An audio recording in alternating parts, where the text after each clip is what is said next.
think what stood out to me about chapter 4 is, at least for me this year, those are the kids that were, I don't want to say stuck, but those were the kids that at the beginning of the year I thought, these kids are for sure going to exit because they were 4s and 3s, and many of them had 4s and 5s in speaking and listening, but their reading and writing were 3s. And I thought, well,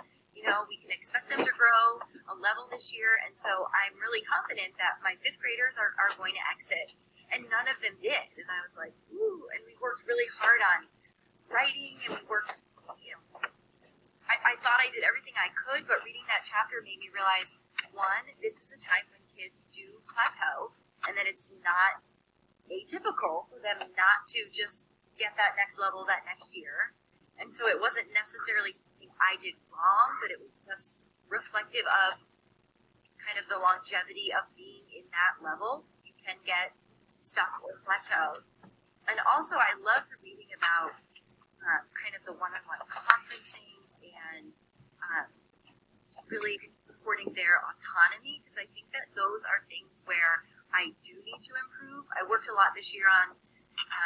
creating kind of the unit outline and giving them their goals ahead of time so we could preview. And then as we went through the unit, we would take out that goal sheet and sometimes look back and see where we were, what we had done, what we were still working on. And at the end, I kind of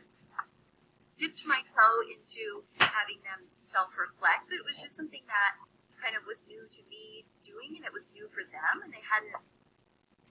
hadn't asked them to do that before. And so having them kind of think back and score themselves on how they did towards these goals was just a challenging process. And so I would love to continue it, but it's something that, clearly we didn't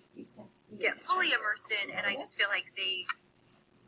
with our limited 30 minutes, I don't tend to have them do a lot of things independently, and I need to work on that. And so it kind of became clear of how when you have students at that more advanced level, but they're not quite proficient yet, particularly in reading and writing, what are some things that really work? And it seems like that one-on-one conferencing to really talk to them about,